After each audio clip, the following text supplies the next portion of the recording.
अहो, हे जे सरकार आहेत, जे सध्या देशामध्ये राज्य करीत आहे, त्यांचा मात्र जनतेकडे लक्ष नाही. आज देशामध्ये बेरोजगारी वाढलेली आहे, महागाई वाढलेली आहे, प्रश्न आहेत, परंतु हे मोठे मंत्री, हे मोठे नेते मात्र काहीच काम करीत नाही. आणि मग काय, एका नवीन पक्षाचा अचानक जन्म, सोशल मीडियावर एंट्री आणि जनतेचा प्रतिसाद. या नवीन पक्षाने आता काही मोठ्या राजकीयांच्या झोप उडवून टाकलेली आहे. काही मोठ्या पक्षांनी केलेले घोटाळे, केलेले भ्रष्टाचार, जनतेचा लुबडलेला पैसा, ते सगळं आता बाहेर पडलेलं आहे. अहो, नुसताच बाहेर पडला नाही, तर त्या मोठ्या नेत्यांची नावे समोर आलेली आहे. होय, या क्षणाची राजकीय वर्तुळातली सर्वात मोठी आणि महत्वाची बातमी येत आहे. अचानक कोणीतरी बेरोजगार तरुणांचा अपमान केला आणि त्यातूनच एक नवीन पक्ष निर्माण झाला. आता तो पक्ष काही मोठ्या राजकीय नेत्याचे सगळे काळे धंदे बाहेर काढणार. नुसतेच धंदे नाही, त्या सगळ्या नेत्यांची लिस्टच आपल्या हाती लागलीये. ती सगळी आपण पुराव्यासकट, त्यांनी केलेल्या घोटाळ्यांसकट वाचून दाखवणार. तसाच राज्यामध्ये, देशामध्ये वाढलेली बेरोजगारी, महागाई, शेतकऱ्यांची प्रश्न, गोरगरीब जनतेचे प्रश्न, ते सगळे बिनधास्त मांडणार. आपण तुम्हाला या व्हिडिओत सगळं दाखवणार. फक्त एक काम करा, पूर्ण शेवटपर्यंत हा व्हिडिओ बघा. कुठेही अजिबात अर्धवट व्हिडिओ सोडायचा नाही. कारण की हा नवीन पक्ष पुढे काय करणार, याचा कसा राजकारणावर परिणाम होणार, तरुणांचं भविष्य कसं उज्ज्वल होणार, आयुष्यातून, राज्यातून बेरोजगारी, महागाई कशी दूर होणार, ते सगळं आपण तुम्हाला या व्हिडिओच्या शेवटी दाखवणार आहे. त्यामुळे पूर्ण शेवटपर्यंत बघत राहा. आणि या मोठ्या आणि महत्वाच्या बातमीसाठी आत्ताच या व्हिडिओला एक लाईक करा. लगेच एक लाईक झालाच पाहिजे. भारताच्या राजकारणात आजपर्यंत अनेक पक्ष आले, अनेक पक्ष संपले, पण आता सोशल मीडियावर अचानक एक नाव खूप वेगाने ट्रेंड होताना दिसत आहे. कॉकरोच जनता पार्टी.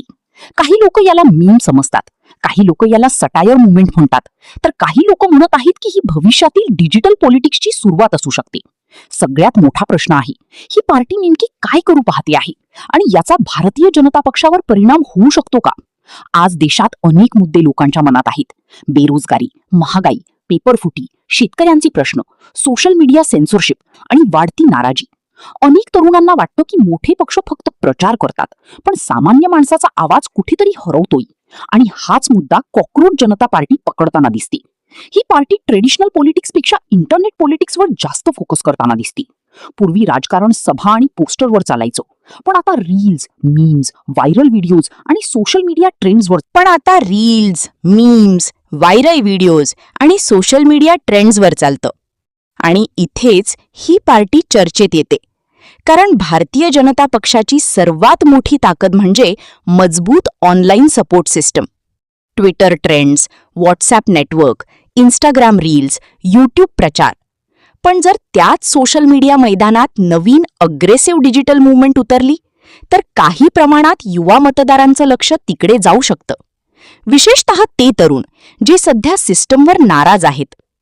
कल्पना करा, एखादा विद्यार्थी पेपर लीकमुळे त्रासलेला आहे, एखादा तरुण नोकरी नसल्यामुळे फ्रस्ट्रेटेड आहे, एखादा शेतकरी कर्जामुळे अडचणीत आहे, आणि त्याच वेळी सोशल मीडियावर एखादी पार्टी मीम आणि सटायरच्या भाषेत बोलते, तुमचा राग आम्ही बोलतो, तर लोक लगेच कनेक्ट होतात. ही पार्टी कदाचित मोठ्या सभा घेणार नाही, पण ती रील्समधून नॅरेटिव्ह तयार करू शकते. सटायर, रोस्टिंग, सार्कॅझम हेच त्यांचं पॉलिटिकल वेपन बनू शकतं. आता पाहूया ही पार्टी कोणते मुद्दे उचलू शकते. पहिला मुद्दा, बेरोजगारी. आज लाखो तरुण एक्झाम्स देतात, पण रिक्रुटमेंट डिले, कमी नोकऱ्या आणि पेपर लीकमुळे फ्रस्ट्रेशन वाढत चाललं आहे. जर या विषयावर सतत अग्रेसिव्ह सोशल मीडिया कॅम्पेन चालवली, तर युवा वर्गात मोठा प्रतिसाद मिळू शकतो. दुसरा मुद्दा, महागाई.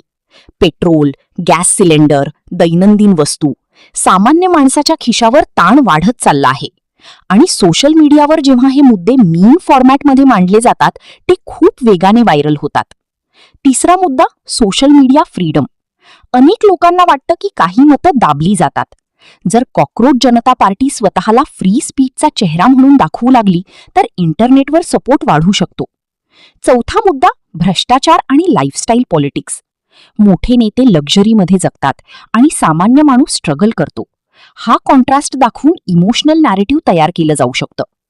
पण याचा अर्थ असा नाही की लगेच भारतीय जनता पक्षाला मोठा राजकीय धोका निर्माण होईल. कारण ग्राउंड लेवल पॉलिटिक्स पूर्णपणे वेगळी असते.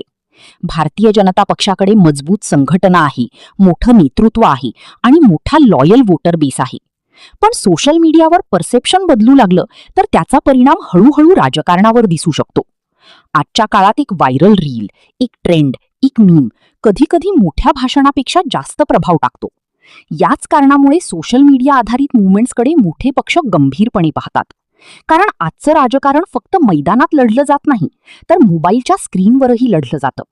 आणि कॉकरोच जनता पार्टीसारख्या व्हायरल मुवमेंट्स हे त्या बदलत्या डिजिटल राजकारणाचं उदाहरण मानलं जात आहे. महाराष्ट्रात बरोबर 4-5 महिन्यानंतर काय झालं?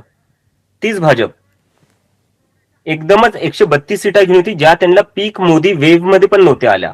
तर ह्या 4-5 महिन्यात काय बदललं महाराष्ट्रात? असं भाजपकडे कोणता असा नवीन चेहरा आला किंवा कोणती जादूची छडी सापडली त्यांना, ज्याच्याने एकदमच ते जिथं लोकसभेवर त्यांनी एकदमच 9 सीटावर पडले होते, त्यातून त्यांनी 132 सीटा आणल्यात. आणि ते पण कोणता मोठा स्ट्रॉंग अलायन्स पार्टनर नसताना.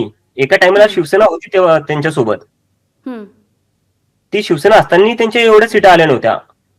तर आता कसं काय येत आहेत हे समजून घ्यावं लागेल आपल्याला. आणि जर मी एका टायमाला असं गृहीत धरू की जे वोट डिलीट होत आहेत त्याचा भाजपला काही फायदा होत नाही, असं मी गृहीत धरतो. आणि असं मी हेही गृहीत धरतो की इलेक्शन कमिशन खूपच न्यूट्रल राहून खूपच इमानदारीने आपलं काम करतंय. पण मी त्या पॅटर्नचं काय करू मग?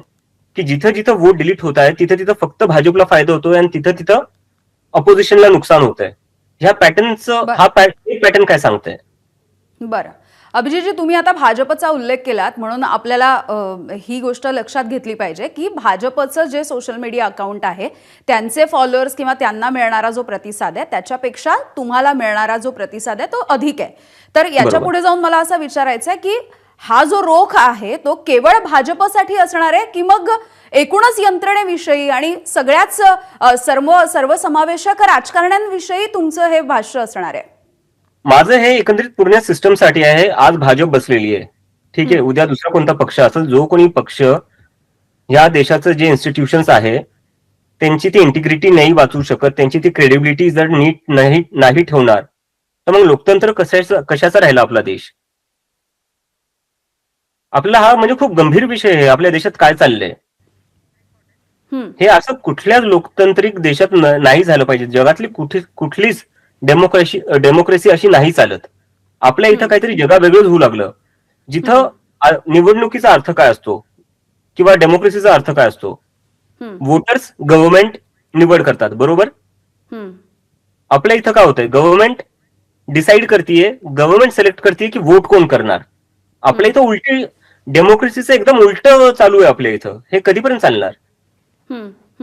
पण अभिजितजी, अर्थात